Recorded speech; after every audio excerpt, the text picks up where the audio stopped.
welcome to you all. My name is Nick Gowing, for those of you who just stepped in. This conference was conceived before the German election, but the result has really confirmed the political cost of really not embracing with honesty the scale that we are here to discuss, the scale of migration, the scale of the number of people who are moving around and displaced, and the challenge of mass people movement, and the political cost, even within the European Union. Look at what's happening in Hungary, look at what's happening in Poland at the moment, look at what's happening in Sweden. It's not just about what's happened in Germany as well. So let's get to the heart of the challenge right from the beginning. And I have to say, a personal reflection, having watched all this and monitored it when I've been a BBC and an ITN correspondent, I don't do that kind of thing anymore. But I'm still shocked that we're sitting here talking about this. The scale of it, and the fact that the political class and those at the top have not yet really gripped the enormity of the inequality in the world, which is generating these massive movements and the massive compulsion to want to move simply to make things better, or alternatively because of war and other things. It's a red alert on these issues, I know, but here we are. We're trying to, by the end of the day, get to some kind of idea of what the initiatives can be, and many of you come with thoughts about that. Really to work out where development is going to help on this rather than just aid. Secondly, about the difference between flight and migration and the enormous dimensions and the consequences for our world. The solution which has to be found, successful integration and development. So those are two keys which we want you to have at the back of your mind. How much can be done in the areas where people are wanting to leave, and how much has to be done in that kind of sense of picking up the responsibility after they've just decided they have to leave. The numbers are frightening. You'll hear many more of those, but 700 million globally are taking migration into consideration as their only solution. 14% of the global population expressing their desire to move to another country if they had the opportunity. 65.6 million people forcibly displaced worldwide as a result of persecution, conflict, violence, or human rights. So let's move ahead now with some opening remarks. Even though I'm stepping back, I'm not stepping aside, to Joachim Rogall, who is President and CEO of the Robert Bosch Foundation. Joachim, the floor is yours.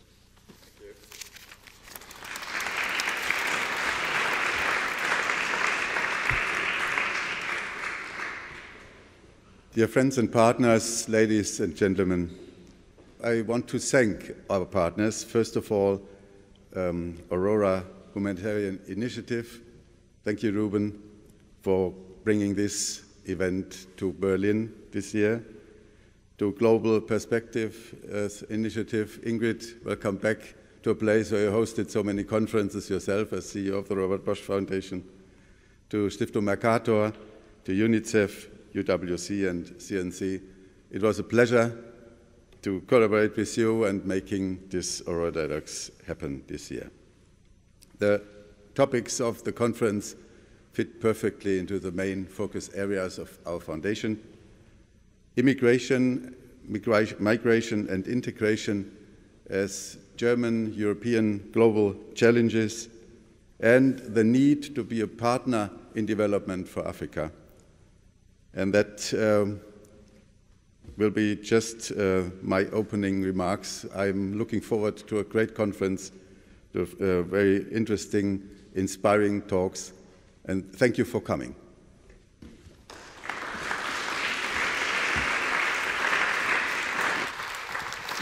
Dr. Rogall, thank you very much indeed. Let's move on with Ruben Vardanyan for your welcoming remarks as well from the Foundation, co-founder of the Humanitarian Initiative, the Aurora Humanitarian Initiative.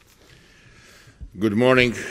Very happy to be here on a special occasion because it's the first time when Aurora Dialogues left Armenia, and we choose Berlin by a very special purpose because we thought it's the main country took very serious responsibility in Europe about the migration, and as the crisis hit all of us. And I think it was critical for our initiative to open these discussions worldwide, not doing it only in Armenia, talk about something that's very critical for the world in the future, what I believe. And I'm so happy with doing it with partners at the Bosch Foundation, which we know, and I want to say thank you for all the entire team and the people who've been involved in this project. It's not easy to do anything in the current days, and I just want to use the opportunity to just say a few words why we're doing this, because people sometimes wondering, saying, why is Armenian is doing this? Why is people who has their own problems trying to solve the worldwide problems? I see a couple of key points which is important for me personally and for my colleagues who've been involved in this project. First, the world become very interconnected, and I think we cannot isolate ourselves saying, you know what, here we have a good life, we don't care what happened in other part of the world. We all interlink, and what happened in Tanzania, or what happened in Armenia, or what happened in Nepal, we can influence in Europe, the strongest what we ever before thought about this. The second, I don't believe what we building the walls is any chance to avoid these problems. The only way we can solve this problem is coming together. And we're living in a world where the trust is the lowest ever in the history of the people. What we've been measured is trust into institutions, to organizations, world, international, government, NGOs, business. I think rebuilding the trust, one of the critical elements of success. And I think the network of the people who trust each other are one of the key elements of our success, what we're doing in Aurora.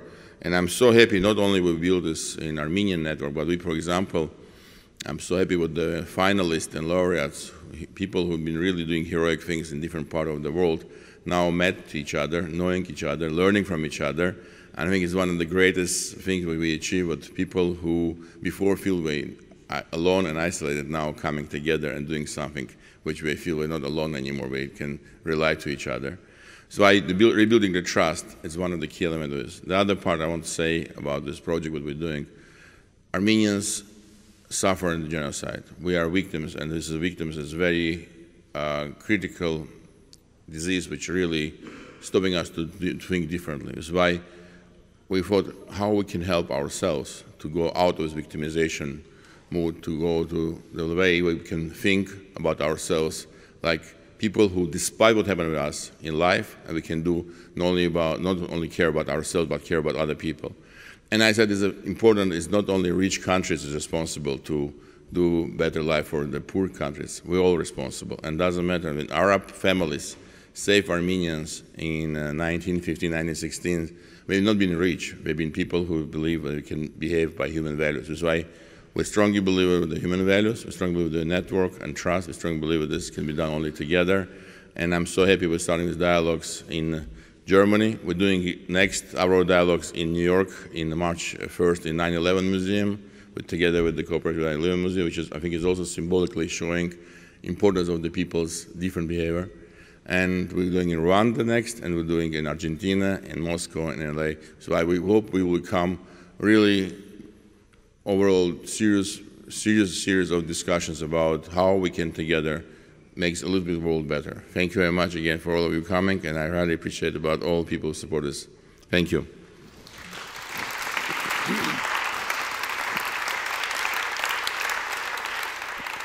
Thank you, Ruben, and I'm sure I speak for everyone for convening this to bring us all together. But the challenge, as you've got so many other sessions coming up in the next few months, is what will change? Will anything improve between them? So it's all very well all us gathering together, but there's got to be a momentum which is improving things as opposed to reflecting things getting much worse. So what is the migration crisis and what is our global responsibility? We have Norbert Lammert, who is until very recently the president of the German Parliament. So welcome to Norbert Lammert.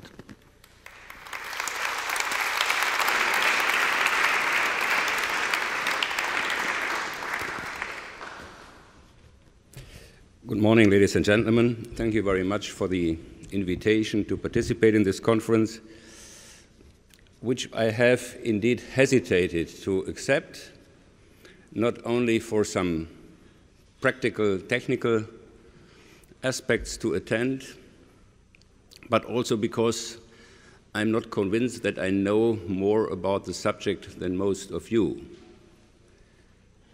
And finally, what can a keynote do regarding the complexity of this issue?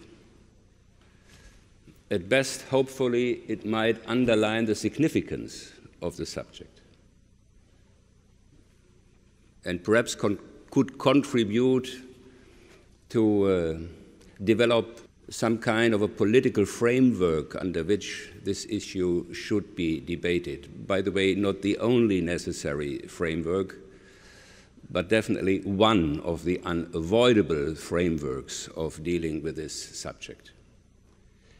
Talking on migration, in my understanding, mostly means talking on misunderstandings.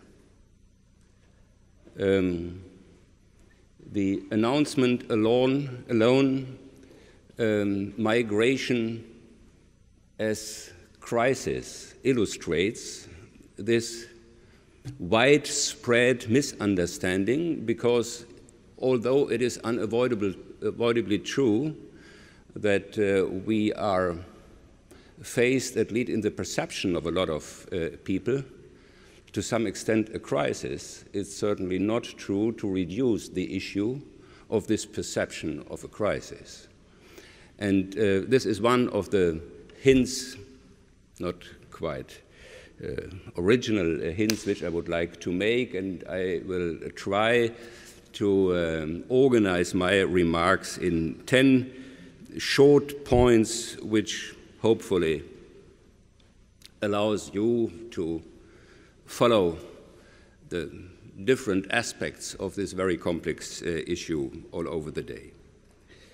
My first point is that we have the widespread assumption that at least Europe should be confronted with a very new and uncommon situation. Historically, this is definitely not true. It's simply not true that we are being faced for the first time ever with a comparable challenge. If it all is rather the contrary. The European history is a history of migrations. By the way, in different directions, with nearly all European countries being affected on different times in a different amount of size. But the assumption, which is of course understandable given the limited perception of living people, that we are faced with a new development is certainly not true in historical terms. The whole European history is a history of migration.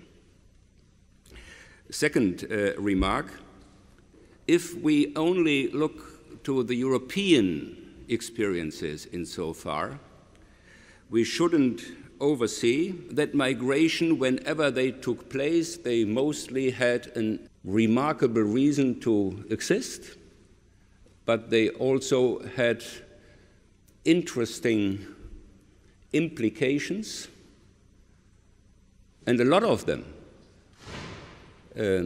proved to be rather profitable for the countries being affected. A particularly prominent example is the German-French relation, and given this German-French relation, it is a particularly interesting experience to refer to Berlin. When in the late 17th century, thousands of French Protestants flew to Berlin with the declaration of the that time Prussian Kurfürst to protect them here. This was a remarkable migration, which proved to be one of the best investments for the young Prussian history ever. It's nearly hard to understand this success story of the Prussian state without the unwanted French contribution by forcing a remarkable amount of French Protestants to leave their home country, finding a new perspective in another European region. So this is the second point which we should be aware of, that although we are mostly fixed by the problems which definitely exist given processes of migration, we tend to oversee that the long-time implications are at least more complex and much more often more favorable as we are prepared to see and to accept. Another short remark as far as Germany and France are concerned. I simply understand more about these two countries than I understand, for example, about African countries or even American experiences, etc.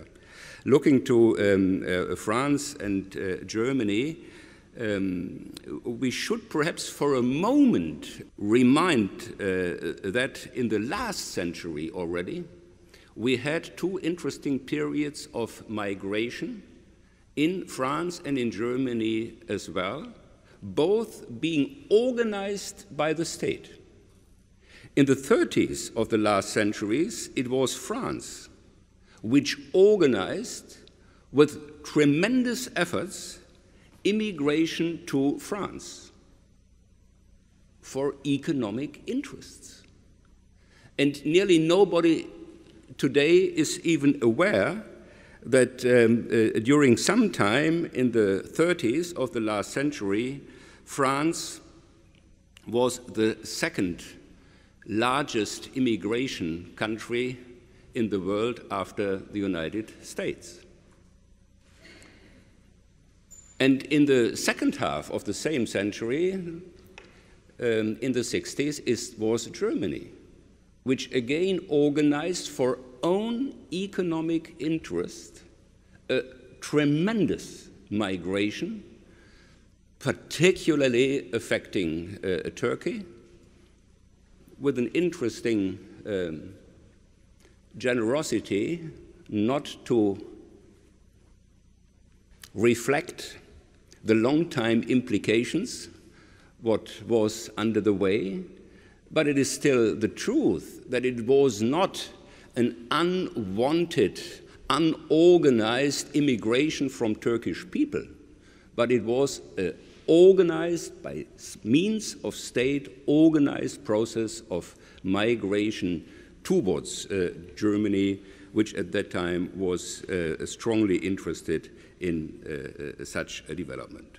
Fourth point, if we look to the most exciting single year of the presence, insofar talking about migration, the year 2015, we have experienced about 2 million people coming to Europe in the limited period of a year, roughly half of this 2 million people coming to Germany. This is definitely quite a remarkable number of persons, and regarding specific places which they might have preferred or have been asked to go to, it's simply true that some of them not only felt being overwhelmed, but to some extent have been challenged with a remarkable amount of problems in a remarkably short period of time. On the other hand, looking to Europe, a wealthy region on this globe with in total about 500 million people, nobody can seriously argue that this part of the world is obviously non-able to care about 2 million people per year. So it's a matter which kind of relation we regard being the proper one. And if we refer to Europe and not to just Germany or France or Switzerland or Sweden or Austria or whatever European country you might be particularly interested in, I think it's quite clear that we cannot simply argue that even on the peak of the development we are talking about, Europe would not be able to come to terms with, let's say, 2 million people per year. This leads me to my fifth point, the widespread assumption, expectation, to some extent politically addressed expectation, it would be possible and politically necessary to prevent migration. This assumption is simply out of reality. Whatever you might think on this or that kind of appropriate terms in dealing with a subject should start with the perception that there is no way of preventing migration. The only question insofar is how to deal with this development, but not how to prevent migration for a lot of reasons. And one reason which is indeed a newer development compared to the historical experiences of migrations over the centuries is the world of digitalization in which we live, which gives nearly everybody, in principle, the opportunity to have an idea of the conditions of life in other places of the world. So the major difference in my understanding is not so much that we today have a discrepancy of living conditions which is much larger than it ever has been. Probably not. But the major difference is that today nearly nobody is aware that these discrepancies exist. And that even under the worst conditions in any small African village, there is principally a perception of which conditions of life are principally available. Unfortunately, not at home, but far away. And given this new framework condition, which again, nobody of us could prevent us to make, it is simply out of reality to think that there would be a way to prevent migration. There is no way. And insofar, sixth point, it is an irritating and highly irritating experience in Europe that we have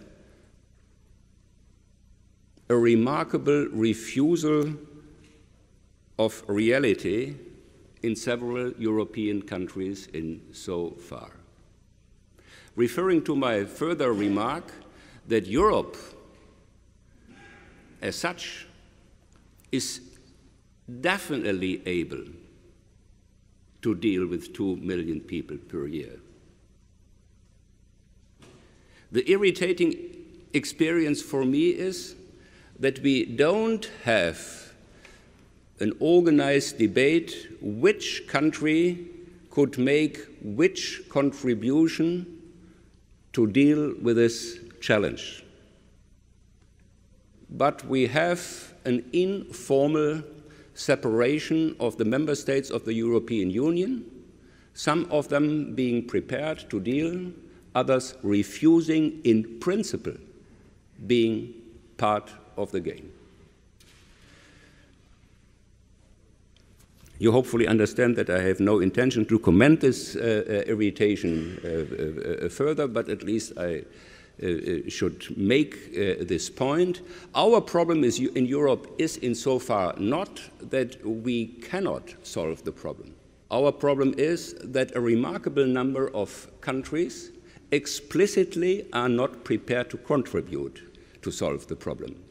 And if at all, this creates the problem which we have, not the problem as such. The seventh remark is one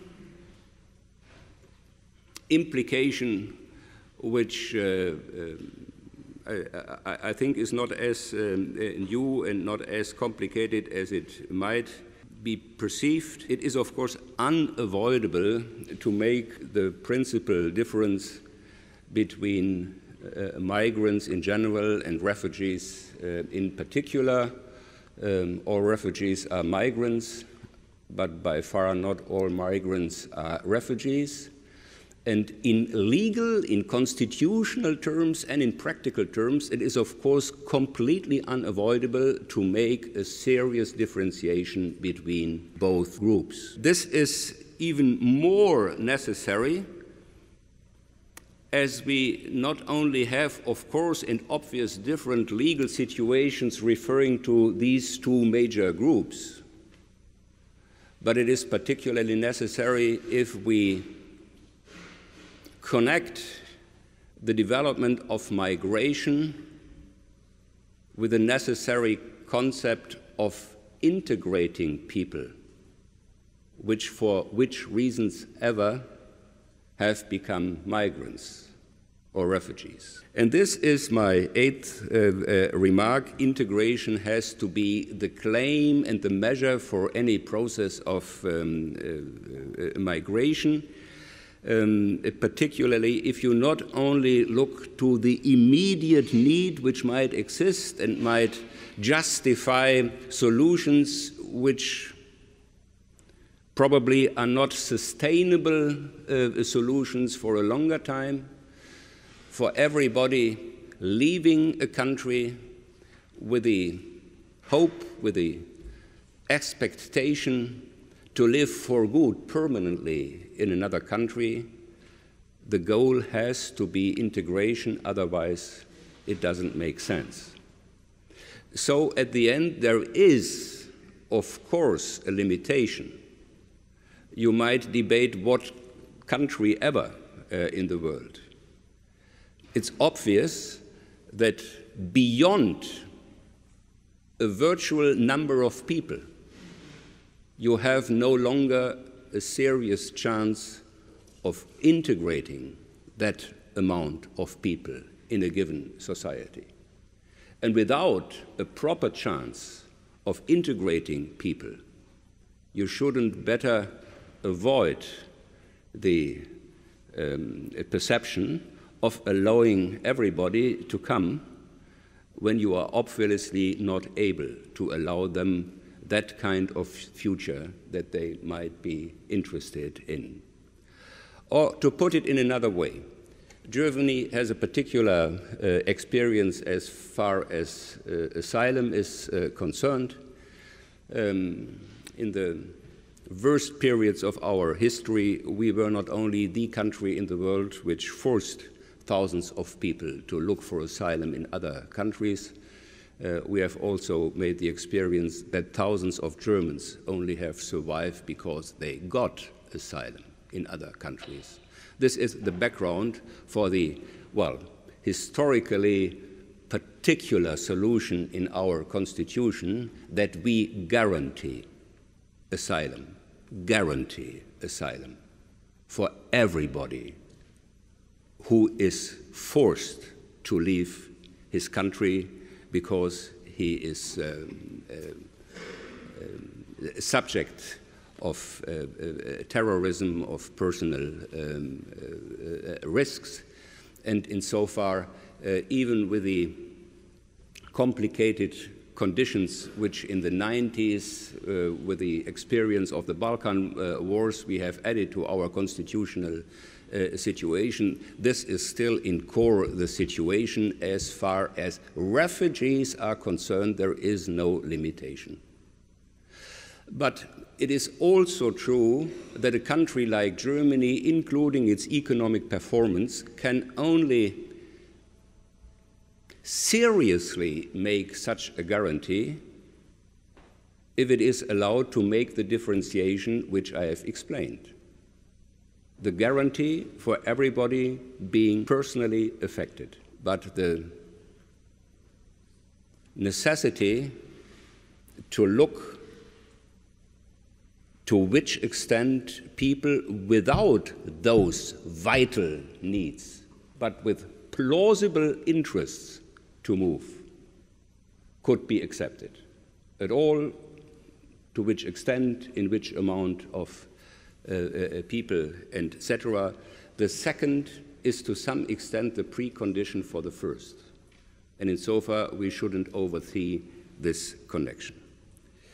My ninth remark is another, reminder to the German history and to that part of the German debate which we have experienced not only but also during the last election campaign, where undoubtedly this issue was one of the major issues determining the voting behavior of a remarkable amount of people. If there is any country in the world in which it has been proved that you definitely cannot solve migration by walls, it is Germany. Even if you connect walls with military equipments, even if you organize whatever might be available to technically prevent people leaving their home region, they nevertheless will go as long as they see for themselves no other alternative.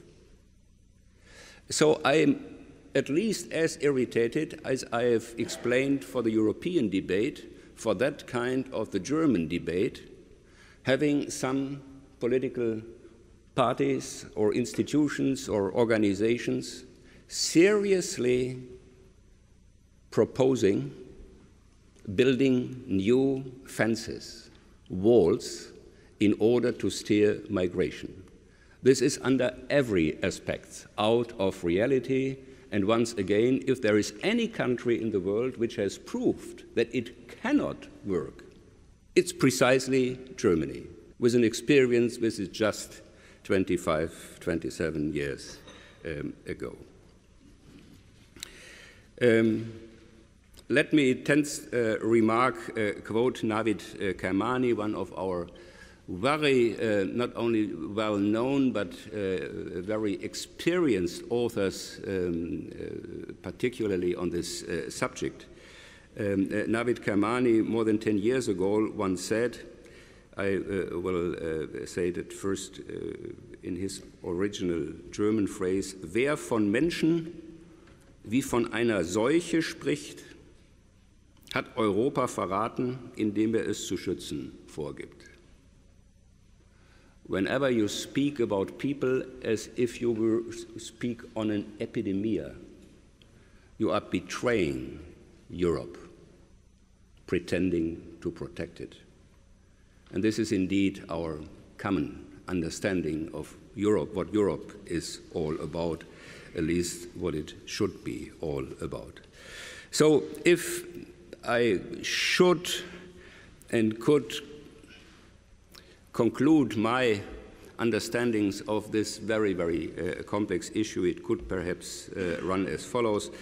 Migration is certainly not only a state of emergency, but from an historical perspective, it is the norm of our history of mankind, which includes at least as many chances as there are indeed obvious risks.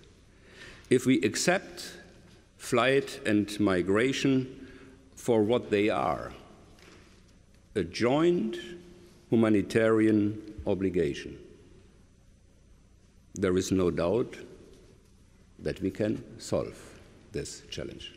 Thanks.